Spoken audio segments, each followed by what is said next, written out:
仍然突然今秋，茫茫身邊應該有已盡有。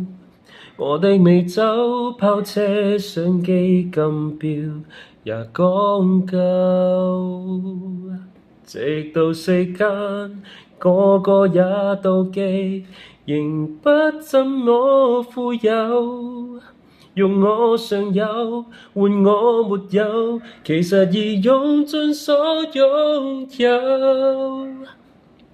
曾付出幾多心跳，來換取一堆堆的發票，人值得命中減少幾秒，多買一隻錶。